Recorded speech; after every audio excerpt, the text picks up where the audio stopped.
그 예수님이 이제 유다에서 갈릴리로 가려고 하는데 보통은 이렇게 우회해서 다니던 길이었어요. 근데 오늘은 사마리아로 통행해야 되겠는지라. 그러니까 뒤까지 읽어보면 뭐 사건을 또 의도가 있어요. 그럼 그 당시 토양을 읽어보면 기독교 운동이 예수 운동이 방향이 어디로 가고 어떤 성격을 갖고 있고 뭘 지향하는지가 이 본문만에 들어있는 거예요. 사마리아로 통행했는데 사마리아를 갔는데 길 왔으니까 피곤하니까 고나고 목말라서 수가라고 하는 동네 우물가로 갔죠. 그랬더니 여자가 12시에 물 길러러 나온 거예요. 그래 물을 달라고 그랬죠. 목 좀 죽읍시다. 그러니까 이 여자가 당신은 유대인이고 더군다나 남자인데 어떻게 나한테 물을 달라고 합니까? 이건 금기사항이었거든요. 그 당시는. 경계사항이야. 하면 안 돼. 더군다나 남자가 여자한테 유대인이 사마리아인과 겹쳐 있는 거죠. 그러니까 예수가 그때 딱 무슨 말을 하냐면 물 달라고 하는 이가 누군지를 알고 그가 주는 물을 한 모금만 마시면 너 여기 다시는 물 길러러 오지도 않고 영생하도록 새는 산물이 있다. 그러니까 당신은 두레박도 없고 요즘 말로 말하면 한일 자동 펌프도 없고 뭐 이런 게 없는데 어떻게 나한테 물을 주려고 합니까? 하니까 야, 물 달라고 하는 일을 알면 그 사람이 물을 준다고 하니까 그 물을 먹으면 영생하도록 솟아난 샘물이야. 다시는 물 위로 안 올 수 있어. 근데 그러니까 이 사람이 그 물을 주셔. 그 물을 주셔. 그러니까 예수가 그때 남편을 데리고 오라고 그러는 거야. 남편을 데리고 오라. 그러니까 남편이 없습니다. 맞아. 너는 남편이 없고 지금 사는 남편도 내 남편이 안 돼. 내 남편이 못 돼.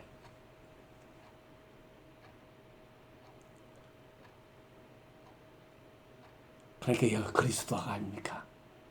야, 그때 이제 그 당시에 최고의 화두인 질문을 하는 거예요. 몇백 년 동안 이어온 이념적이고 투쟁적인 질문을 해오는 거예요. 어디 가서 예배를 드려야 됩니까? 당신들은 성에서 예루살렘에서 우리는 세겜 있는 그리심 산에서 실제 그렇게 신전이 있어 왔어요. 그렇게 예배를 드리고 왔어요. 어디 가야 예배를 하나님께 드립니까? 받으십니까? 그러니까 이 예수가 그 당시 종교의 가장 큰 기둥인 유대교와 사마리아교 이 두 교를 딱 뭉갠다고 그러면 그러고 이걸 통합하는 얘기를 하는 거예요. 예루살렘에서도 말고 예루살렘 성전에서도 말고 그리심 산에서도 말고 아버지께 예배 드릴 때가 왔는데 지금이다. 예, 지금이다. 그러니까 장소를 넘어가는 거잖아요. 장소를 초월하는 거잖아요. 아버지께서는 그렇게 신령과 진정으로 예배드린 자를 찾는다. 신령은 영이니까 공간을 초월하고 진리는 진리니까 시간을 초월하죠. 그러니까 예배의 핵심은 하나님을 만나는 핵심은 니들의 생각으로 이념으로 신학으로 의례로 종교로 그런 차원의 하나님은 아니다. 그것을 초월하는 하나님이다. 그러니까 아유 당신은 예언자이십니다. 예언자이십니다. 그러니까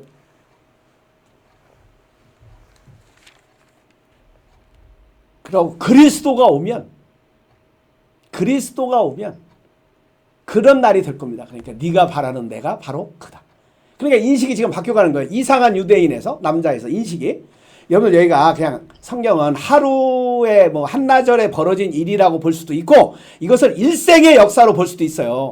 내가 예수를 보는 인식이 삶을 보는 인식이 내 자신을 보는 인식이 예수가 이상한 사람이야. 삶이 이상해. 이상한 유대인 이상한 남자에서 선생님으로 바뀌어 선생님에서 예언자로 바뀌어 선지자로 바뀌어 선지자에서 그리스도로 바뀌어 이 상징, 이 비유는 굉장히 저는 놀랍다고 생각하는 사람이에요. 바뀌어가는 인식이. 우리도 많이 바뀌어갔잖아요. 예수님에 대한 인식이. 그러면서 삶에 대한 인식도 바뀌어가고, 내 자신에 대한 인식도 바뀌어가고, 타인을 보는 눈도 바뀌어가고. 이때야. 이때 제자들이 돌아왔습니다. 이제 왜 밥을 사러 갔거든요. 둘만 얘기했거든요, 지금. 그래, 밥을 구하러, 양식을 구하러 동네 들어가가지고 이제 밥을 갖고 왔어요.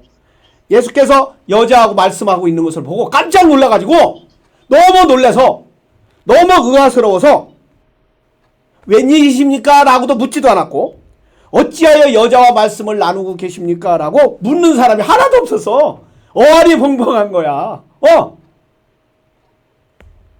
그 여자는 어안이 벙벙한 제자들이 있는데 그때 이제 제자들과 예수는 남고 여자는 어디로 들어가죠? 동네에 들어가요. 뭘 버려두고? 거기 갖고 온 물동이를 버려두고. 멋있지 않습니까? 여태까지 뭐 갖고 살았어요? 물동이 갖고 살았어요.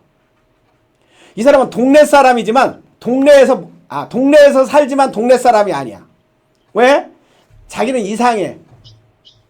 나는 못 썩혀. 나는 이렇게 사는 삶이 아니야. 뭐 등등등등 해서. 그래서 사람들을 피해서 난 12시에 왜? 우물가에서 모든 역사가 이루어지잖아요. 동네 소문에, 자녀 교육에, 남편 교육에, 성교육에, 이 우물가에서 벌어지잖아. 특히 여자들은. 그럼 이 동네는 이 당시에 다 여러분들 배경은 시족사회예요. 다 알아요. 친척들이라고. 근데 물동이를 버려두고 동네에 들어가서 뭐라고 말을 하냐면 내가 한 일을 모두 알아맞추는 일을 맞춰줬으니 야 나를 알아보는 사람이 있어. 나를 알아보는 사람이 있어. 내가 어떻게 살았는지를 알아. 야 이거 그리스도가 아니냐. 저는 성경의 가장 아름다운 장면 중에 하나가 이 장면. 물동이를 버려두고 동네에 뛰어들어가서 내가 한 일을 다 알아맞춘 이가 있으니 그리스도가 아니에요. 제가 집단 상담을 만나게 되는 게 성장 상담 연구소인데 거기 갔을 때 5박 6일 정규 코스에 갔을 때 저의 안내자가 정태기 목사님이었어요. 그래서 정태기 목사님 친해져 가지고 어느 날 예수님 어떻게 믿게 됐습니까? 섬에 사셨거든요. 그 임자도 어떻게 믿게 됐습니까? 그랬더니 거기가 기독교가 없었을 거 아니에요. 없었을 거. 근데 어떤 여자가 시집 오러 왔는데 그 시집 온 사람이 아들을 못 낳아. 아들을 못 낳아서 소박을 맞았어요. 그래서 목포에서 살았던가 뭐 어떻게 해서 예수를 믿게 돼서 이제 서울로 가게 돼요. 서울로 가서 뭐 자살하려고 그랬다나 뭐 한강을 이렇게 주는데 찬송가가 나오더라는 거예요. 그 찬송가를 따라서 갔대. 찬송가를 따라서 가는데 이성목 목사님 부흥회에 참석을 한 거예요. 그래 거기서 예수님을 영접하고 회개하고 눈물을 흘려서 신학교를 가고 전도사가 돼가지고 전도사가 돼가지고 어디를 갔냐? 소방 맞은 시댁 동네로 가서 교회를 세웠다는 거야. 여러 교회를 세웠는데 자기 동네에도 세워서 그 교회 덕에 자기가 예수를 믿게 돼서 그 동네 사람들이 박사들이 많이 나왔대요. 자기도 그 덕에 그 시골 촌에서 미국 유학 가서 미국 박사를 하고 또 자기 친구도 미국 박사가 돼서 거기 미국 박사인가? 거기도 총장도 하고 거기서 막 섬기더라고 챙기더라고. 그리스도가 아니에요. 물동이를 버려두고 동네에 들어간 거죠.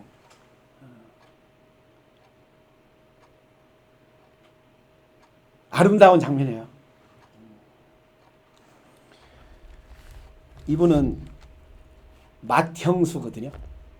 근데 예수를 믿게 되니까 제사를 안 지내니까 집에서 왕따를 당했어요. 그래도 올곧게 예수를 믿어가지고 근데 어느 날 이 사람이 독서 모임을 그 기독교 안에 있었던 독서 모임을 접합니다. 책 읽기를 접해요. 책 읽기를 읽는 순간에 예수하고 이 두 개를 합하면 내가 우리 집을 구원할 수 있겠구나 해가지고 시동생들하고 맏형수가 아니고 두 번째 형수 둘째네 그 시숙 어른하고 이렇게 설득을 시켜가지고 일주일에 한 번씩 전체 조카들을 모아가지고 독서 모임을 해요. 그래서 집안 전체가 책 읽는 집안으로 만들어가지고 집안의 운명을 바꿔놨어. 물동이를 버려두고 진짜 자기 동네에 들어갔죠. 예수 믿어서 제사 안 참석한다고. 저도 제사 오면 가만히 이렇게 기도하니까 왕따시켰는데 오히려 집안을 조카들을 엘리트로 키워내는 그런 일을 한 거죠. 자, 오늘 이 여자도 동네에 살았지만 동네 사람이 못했습니다. 피해서 살고 그래서 난 12시에 물길래 오고 그 얘기를 듣고 동네 사람들이 예수께로 갑니다.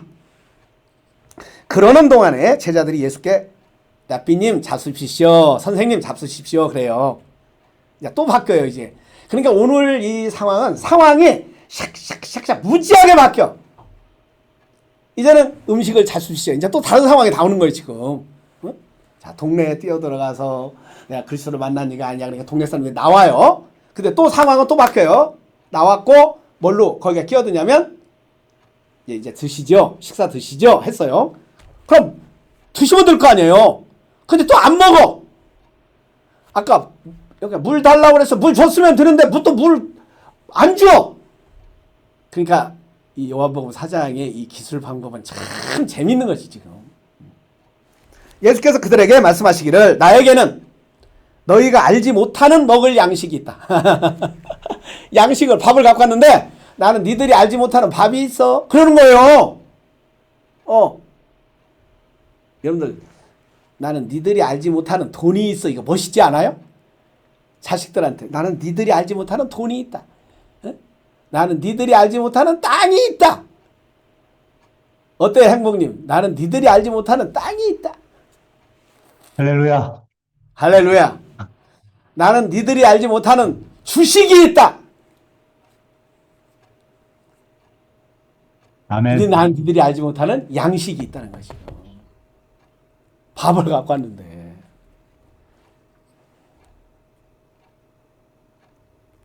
제자들은 누가 잡수실 것을 갖다 드렸는가?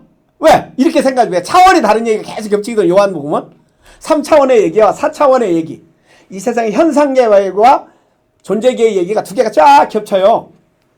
그래서 현상계를 통해서 영계를 보는, 영혼계를 보는 요한복음의 이 서술 방법 놀라워요. 물 얘기하면서 생명수 얘기하고 또 지금 밥 얘기하면서 또 다른 밥 얘기하고 누가 잡수실 거 가져다 드렸나? 이렇게 하고 말하였다. 예수께서 그들에게 말씀하셨다. 나의 양식은 주식도 아니고 나의 양식은 다른 양식도 아니고 나의 양식은 한식도 아니고 나를 보내신 분의 뜻을 행하고 나의 양식은 나의 보내신 분의 뜻을 행하고 그분의 일을 이루는 것이다. 야, 제목을 이걸로 잡으려다가 뭐지? 물동이를 버려두고 한참 고민하다가 물동이로 갔네. 나의 양식은 나를 보내신 분의 뜻을 행하고 그분의 일을 이루는 것이다. 그러니까 나의 양식은 물론 먹고 맞고 마시는 것이 양식이 아니라는 말 아니에요. 그걸 무시해서도 안 되죠. 존중해야죠. 근데 그것만은 아니지 않냐 이 말이야. 그럼 어떤 양식을 먹어야 되냐? 영혼의 양식을 먹어야 돼. 나를 보내신 분의 뜻이 있어. 일이 있어. 나는 그 일을 할 때 내 양식이 돼. 양식이 돼. 이게 뭐죠? 보람이죠. 보람이 차. 가슴이 뛰어. 뭉클해. 이게 진짜 하늘 양식이지. 내가 누구를 도왔다거나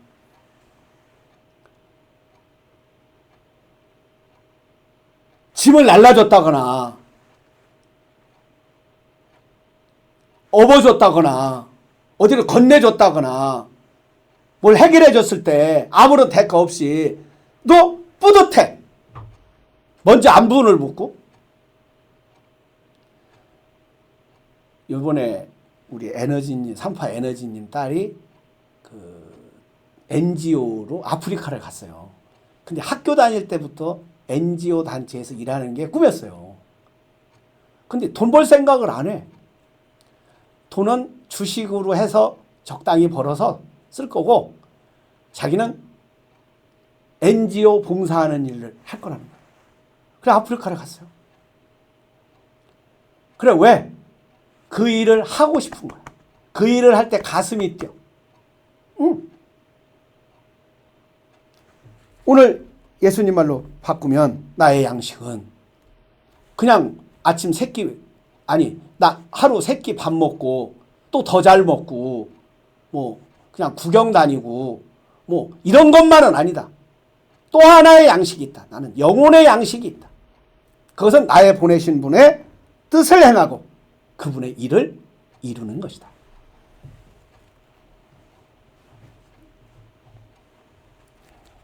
그 어떤 일을 하고 났을 때 보람차잖아요. 우리 하늘바라님 엊그저께 감격의 문자 메시지를 저한테 쫙 얼마나 보람차냐. 응?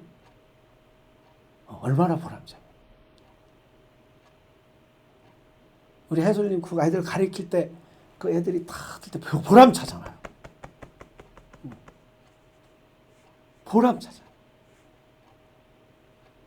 포에버킴님 보람차잖아요. 회사에서 수주해오고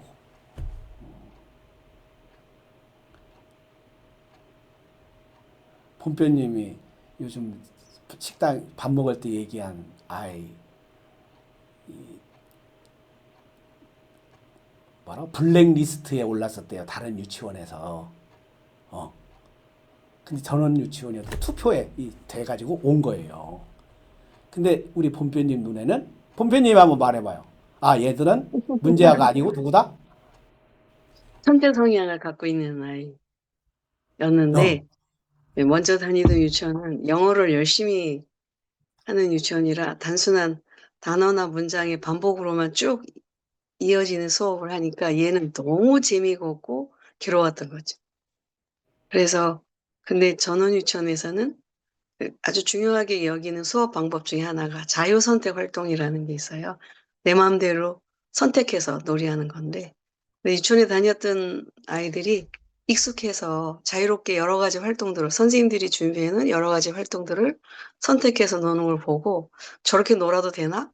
라는 얘가 생각이 들으니까 얘가 선생님한테 묻는 말이 쟤들처럼 나도 놀아도 돼요? 그래 놀아본 적이 없었던 거예요. 그래서 제가 먼저 걔가 다니던 유치원에서 도대체 얘한테 무슨 짓을 한 건가? 라는 생각이 들었고, 걔는 전후유치원을 와서 지금 날개를 달고 너무 행복하게 지내죠. 얘가 블랙이라는 거는 뭐 전혀 없고 활발하고 또 보통 아이들이지만 아주 똑똑한 아이. 얘는 한글 수 이런 거 다 제 연령보다 훨씬 뛰어넘었고 지금 한문에 푹 빠져서 한문 공부를 하고 있는 아이인데 얘는 전후유치원은 너무나 행복한 거예요. 그래서 아주 즐겁게 잘 다니고 있죠. 천재성 있는 아이들은 다소 산만해 보일 수가 있거든요. 왜냐하면 온갖 정보가 동시에 다발적으로 들어오기 때문에 보통 보기에는 좀 산만해 보이지만 얘는 전혀 산만한 아이가 아니었어요.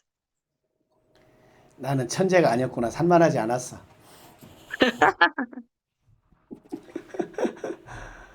보람차잖아요. 그럴 때. 유치원을 하는 보람. 우리 향기로운 별이 밥 해줄 때 얼마나 보람차요. 밥을 해서 애들이 먹고 잘 먹을 때 얼마나 보람차. 맞아요. 응. 맛있어요라고 할 때 그때 참 보람차죠. 응. 나의 양식은 지금 갖고 온 양식만 양식이 아니고 그런 양식 뭐 조차 무시하는 거 아니고 업신여기는 거 아니고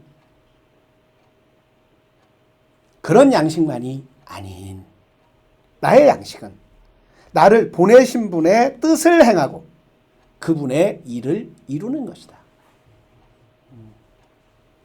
우리 혜님 요양원 하면서 얼마나 보람차요? 너무너무 보람차죠.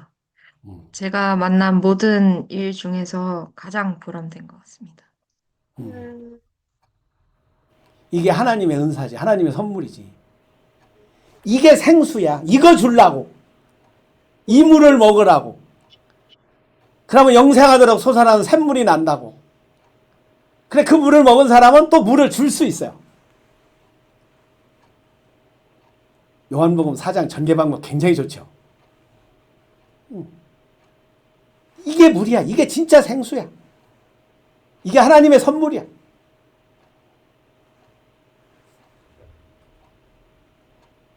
나의 양식은 나를 보내신 분의, 나는 보내신 분이 있다. 엄마 아빠는 낳은 거고 나를 보내신 분이 있다. 이 인식. 나는 하늘에서 왔다. 육신은 부모님의 을 빌려서 왔다. 육신의 양식? 건강하게 먹여야죠. 근데 나는 하늘에서 왔으니까 하늘 양식을 먹어야 되지 않겠냐. 하늘 양식은 뭐다? 하늘의 말씀이다. 그런 생각이다. 그런 정보다. 그런 지식이다. 그런 정신이다. 그런 혼이다. 그런 혼과 정신과 이런 것들이 어디에 들어있냐고요? 고대로부터 들어온 건 말씀 속에 들어있어요. 글 속에 들어있다고. 말 속에 들어있다고. 그래서 이 세상을 말씀으로 지었다 그러는 거 아니에요.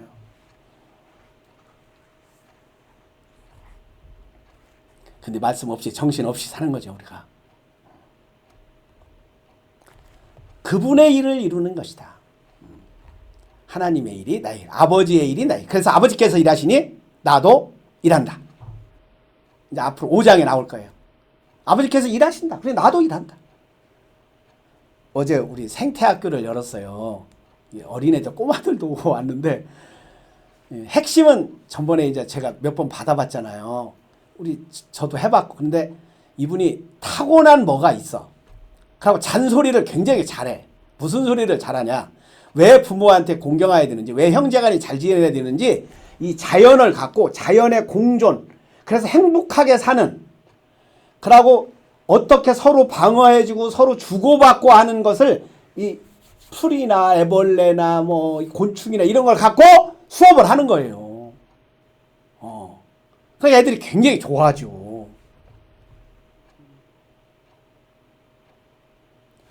공존하는. 하늘이 준 그대로를 공존하는. 나무가요, 애벌레가요, 보통 보면 이렇게 줄기만 남잖아요. 그렇죠? 이렇게 갉아먹어가지고 송충이가. 근데 왜 송충이를 이 줄기는 못 먹게 했냐는 거예요. 줄기는. 왜 못 먹게 했냐는 거야. 왜 안 먹냐는 거야, 또. 그러니까 못 먹게 했습니다. 그러니까 우리가 왜 못 먹게 했니? 줄기 먹으면 나무 가지가 이 잎이 다 죽어. 죽으면 지가 먹을 게 없어. 저도 죽고 나무도 죽고. 그래서 줄기는 못 갈고 먹고 잎만 먹게 해놨다는 거야. 그리고 또 어제 얘기가 누구한테 뭐 이렇게 할 때 달라고 할 때는 뭘 줘야 된다는 거예요. 이제 곤충하고 애벌레 갖고 하는 거예요. 그러면서 뭐라 하냐면 엄마한테 뭐 달라고 그럴 때 엄마 사랑해요 이렇게 하야 주지. 그냥 엄마 돈 줘 이렇게 하면 주냐 이거야. 내가 먼저 엄마한테 뭘 주냐. 그래 친구들한테도 내가 뭘 줄까 늘 이렇게 생각을 해라. 자, 그런 정신, 영혼 그게 들어와야죠. 그게 양식이죠. 나의 양식은 나를 보내신 분의 뜻을 행하고 그분의 일을 이루는 것이다. 자, 35절 아주 멋집니다. 너희는 넉 달이 지나야 추수 때가 된다고 하지 않았느냐. 그러나 나는 너희에게 말한다. 눈을 들어 밭을 보아라. 곡식이 휘어져서 거둘 때가 되었다. 여기 교회 오래 다니신 분들 이거 해석돼요 안 돼요? 나는 이게 몇 년 전에 해설되고 몇 년 전에 해결이 되고 문제 이거. 왜 넉 달이 지나야 라고 그러지? 왜 넉 달이 지나? 왜 또 곡식이 휘어졌어? 이미 휘어졌으니 추수하라고? 그냥 3년 전인가 무슨 공부를 하다 뭐하고 뭐 책을 읽다가 연결이 됐는데 놀라웠어요 그때. 우와 이게 이 말이구나. 넉 달이 지나야 되는 것은 바깥의 양식이야, 곡식이야. 파종을 해서 몇 달이 지나야? 4달이 지나야 거두는 거야. 그래서 바깥에 있는 곡식을 말하는 거야. 니들은 넉 달이 지나야. 봄에 심으면 가을이 돼야. 이 말이에요. 거둔다고 하는데 지금 예수가 말하는 얘기는 다시 또 정리합니다. 뭐라고 그래요? 추수 때가 됐다는 거야. 자기는 지금이 추수 때래. 근데 니들은 넉 달이 지나야 된다고 그래. 근데 내가 밭을, 야, 너에게 말한다. 밭을 봐라. 눈을 들어서. 눈을 들어서. 눈 들어야 돼요. 다 한번 들어보세요. 다 같이. 눈을 들어서. 밭이 보여요? 왜? 곡식이 휘어져서. 이 휘어져서가 풀리는데 너무 멋있대. 너무 멋있어요. 이 곡식은 무슨 곡식을 말하는 거예요? 사마리아 사람들이야. 왜? 그 사람들이 흰 옷을 입고 있었어요. 이 비유와 상징이 너무 멋있잖아요. 곡식이 휘어져서 추수 때가 됐다. 휘어졌다. 또 성경을 찾아봤더니 뭐라고 번역했냐면 익어서라고 번역했더라고. 근데 익어서라고 번역한 것보다는 휘어져서가 훨씬 원어에 가까워요. 다시 말하면 사마리아 사람들을 지금 전도할 때가 됐다는 얘기예요. 그래서 앞에 니고데모를 통해서 유대인한테 전도를, 거듭남을 전도를 하고 또 사마리아 사람들을 통해 물을 통해서 전도를 하고 이래서 이제는 기독교가 예수 운동이 유대교를 넘고 사마리아교를 넘어서 신령과 진정으로 예배는 시간과 공간을 초월하는 삶의 핵심, 지금 여기를 얘기해주는 예수님의 정신이 가장 잘 깃들여져 있는 장 중에 하나라는 거지. 35절 멋있지 않습니까? 넉 달이 지나야 니들은 추수할 때가 됐다라고 하는데 무슨 넉 달이? 곡식 얘기한다. 봄에 심어서 가을에 거둔다. 그런데 이미 추수 때가 됐다. 곡식이 휘어졌다. 이게 곡식이야 지금 이 사마리아 사람들이. 이 사람들한테 복음을 전하는 게, 이 사람들한테 당신들이 하고 싶은 참나를 전하는 게, 되고 싶은 나를 알려주는 게, 하늘 양식을 먹이는 게. 추수하는 사람은 품삯을 받으며 영생에 이르는 열매를 거두어 드린다. 그리하면 씨를 뿌리는 사람과 추수하는 사람이 함께 기뻐할 것이다. 이 말은 이미 뿌려놨다는 거예요. 유대인 사마리아 사람들한테. 우리는 거두기만 하면 된다는 거예요. 이미 이 사람들은 뿌려져 있다. 익었다. 휘어졌다. 그러므로 한 사람은 심고 한 사람은 거둔다는 말이 뭐다. 이 세상 다 맞죠.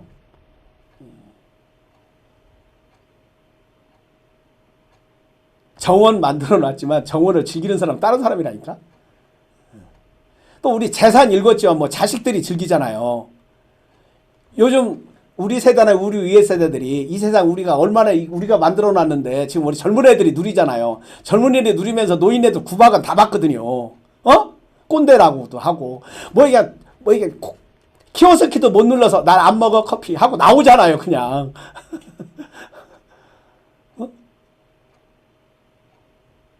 그래요. 이게 삶이에요. 한 사람은 심고 한 사람은 거두고 씨 뿌리는 사람이 있고 열매 거두는 사람이 있고. 나는 너희를 보내서 너희가 수고하지 않은 것을 거두게 하였다. 수고하지 않은 것을 지금 거두게 하려고 한다. 수고는 남들이 하였는데 너희는 그들의 수고가 결실에 참여하게 된 것이다. 그 동네 많은 사마리아 사람들이 예수를 믿게 되었다. 이야. 그것은 그 여자가 자기가 한 일을 예수께서 다 알아맞혔다고 증언하였기 때문이다. 그럼 그것은 어떻게 시작됐냐? 그 여자의 하나의 증언으로 시작됐다는 거예요. 여자의 하나의 증언. 사마리아 사람들이 예수께 와서 자기들과 함께 머무시기를 청함으로 예수가 이틀을 함께 머물고, 그래서 더 많은 사람들이 예수의 말씀을 듣고서 믿게 되었다. 그러니까 사마리아로 이제 복음이 전해졌다 이 뜻이에요. 41절 아주 또 멋있습니다. 그들은 그 여자에게 말씀하셨다. 이제 그들은 그 여자에게 말하는 거예요. 우리가 믿는 것은 이제 당신이 말을 해서 당신이 전도를 해서 믿는 게 아니요. 우리가 그 말씀을 직접 들어보고, 내가 직접 들어보고 가나안 땅 내가 있다고 그래서 믿는 거 아니야. 내가 직접 들어보고. 입안까지 올라오는 계단이 몇 개입니까? 아, 얘 누구 말 안 듣고 내가 직접 가보고. 집을 보려면 내가 직접 가보고. 이분이 참으로 세상의 구주심을 알았기 때문이다. 아침 햇살이 예수는 이런 사람이야, 이런 사람, 이런 사람도 그것은 그렇다라고 했고, 아침 햇살이 그렇게 했고, 내가 보기에는 예수는 이런 분입니다. 삶이 누구는 이렇게 말하고 누구는 이렇게 말하는 나는 삶을 뭐라고 말합니다. 나도 증언, 듣는 자에서, 듣는 단계에서 그러니까 봤다. 증거할 수 있다. 자, 물동이를 갖고 의지하고 살던 여자, 자기도 모르는 새에 물동이를 버려두고 늘 동네 피하던 세계를 다시 들어가서 나가 그리스도를 만났다. 동네 사람들에게 새로운 소식을 전해서 이제 동네 사람들이 직접 보고 증언하는 세계까지 오는 사마리아 여자의 마지막 증언 부분. 자, 나는 너희들이 알지 못하는 양식이 있다. 그것은 하나님께서 보내신 것을 알고 그 일을 이루는 것이다. 내가 나되는 건데 나될 수 있는 방법은 뭐냐? 내 가슴이 안다. 뿌듯하고 보람차고 의미 있고. 그게 안 채워지니까 우리는 다른 대체물을 찾겠죠.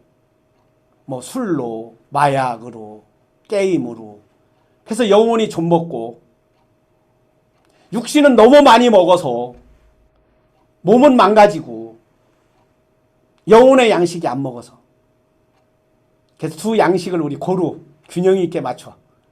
육신의 양식도 고루 맞춰서 먹고 영혼의 양식도 고루 맞춰서 먹고 마시면서 하나님께서 보내신 일을 또 그 완성하는 그런 삶 함께 구성하고 편집하고 연출하고 공연하고 함께 살아갔으면 합니다. 오늘 여기까지 하겠습니다.